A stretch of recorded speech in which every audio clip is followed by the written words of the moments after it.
Hi everyone, I'm Sue Verica and you're watching Heavy Metallurgy. Thanks for tuning in. Today we're going to talk about the newest release from the classic new wave of British heavy metal doom band, Pagan Altar. It's entitled Never Quite Dead and it's coming out in April of 2025. Oh, some say time can heal all pain, and time can do so much. So before I begin, I'd like to say that this record may not be for everyone, but it's right up my alley. So it's just got all of the elements that I love in a heavy metal album.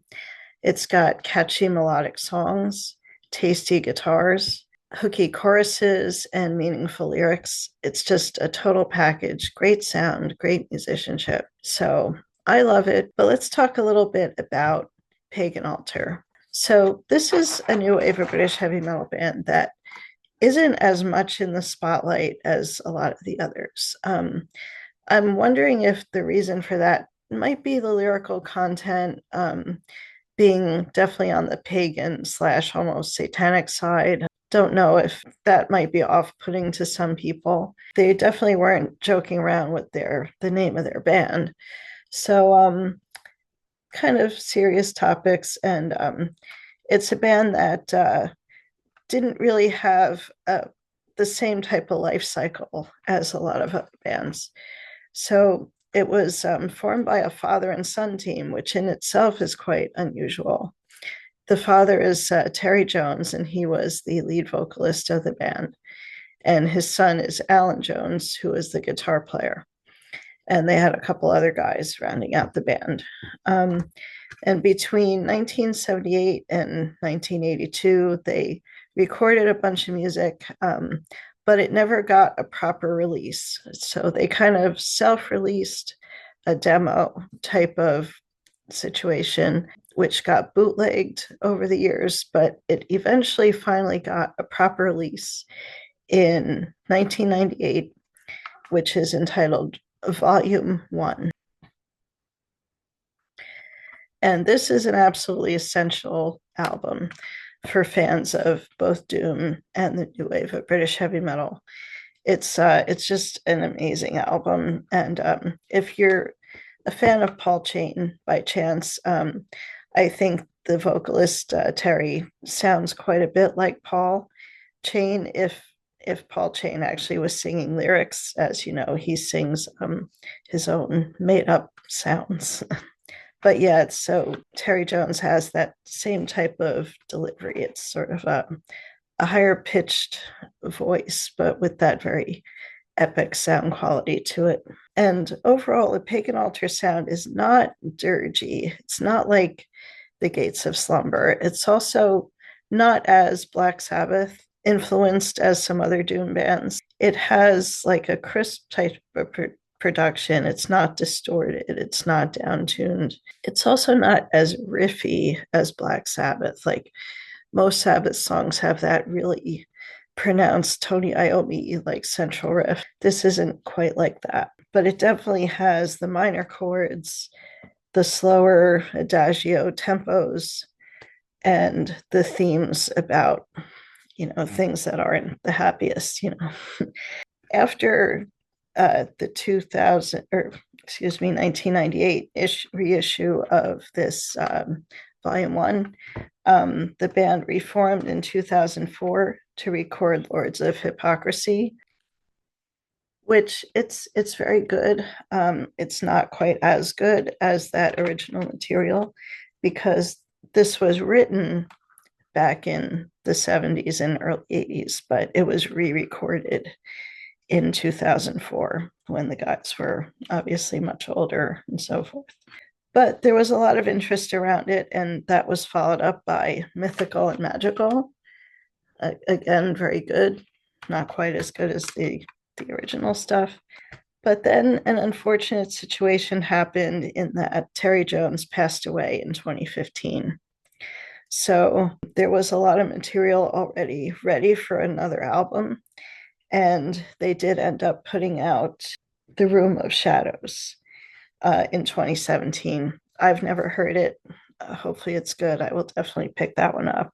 But Terry's son, Alan, felt that there was still more to do, so he's got the band going again. And this time they have put out something that I feel is right on par with their original material. So let's talk about it. So after listening to this new release, Never Quite Dead, a few times, I said, just wow. I feel like not only is this going to be one of my top favorites for this year, but I could see it being an album that I just reach for every so often for years to come. It just really connects with me. So let's talk a bit about the tracks on the album.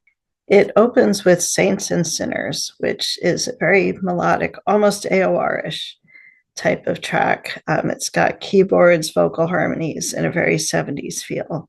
Very welcoming type of track to open the album. I can really see this being a standout for reviewers and so forth.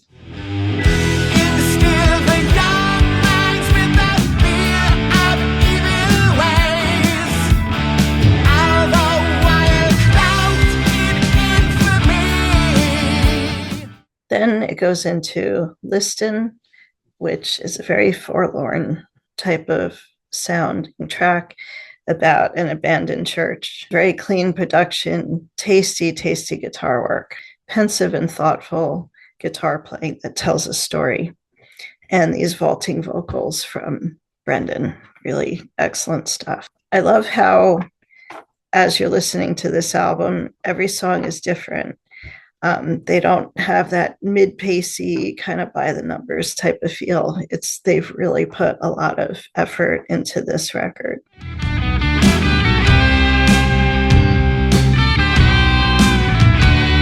The church is now a lifeless ball, for echo of the past. So next up we have Madame Rachel.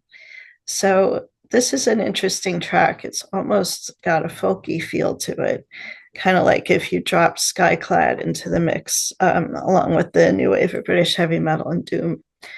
So that's definitely a fun track. And that's followed by Madame Rachel's Grave. So I guess it's sort of a sequel to that previous track. I didn't even realize it was a separate song when I was playing the tracks, so that was a pleasant surprise. It's like kind of a fast, rocky type of song. It tells a ghost story. It's really cool. Just a mention of a name to a child would conjure fear. So who would dare to climb the grave when 12 o'clock was here? Then up next, though, you got to get ready for this one. The Well of Despair. Now, they're not kidding with this title. If you were in a good mood, just kiss that goodbye once you listen to this. It just basically says, your dreams are over, forget it. So it even has a distorted voice outro that will give you chills. Up next is The Dead's Last March, which is the lead-off single from the album. And all I can say is it's just amazing. It's pure gold. It's has a hint of Jethro Tull meets Black Sabbath, has a classic opening riff, true new wave of British heavy metal melded with traditional doom. So once you hear that, you will be totally hooked.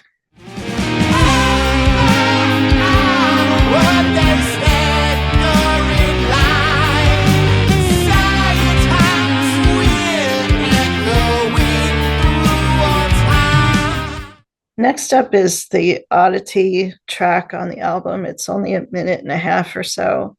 It's called the Westbury Express. It's an instrumental. It sounds like a train running down the track, like something from a Johnny Cash album. So very odd, doesn't belong here, but it is what it is. It's only a minute and a half. And finally, to close out the album, we have a 9-minute song called Kismet, which Kismet is a theme about destiny or fate or something that's meant to be. So the beginning of the track is a very sad story. It's like somebody who's trapped in their own mind, but then someone comes out of the shadows and into the light, basically bringing love to this person. So it's a very uplifting, nice kind of upward feeling end to the album. So what can I say? I love all the different moods on the record. I love the musicianship. I love how the late Terry Jones has been honored by keeping his music alive. And this new vocalist is definitely doing him justice. So, and I'm really glad to see Alan Jones continuing the efforts to keep this great band in everybody's mind. And I recommend checking it out. I would love to hear what you think about it. So thanks for listening. Check out Never Quite Dead and take care.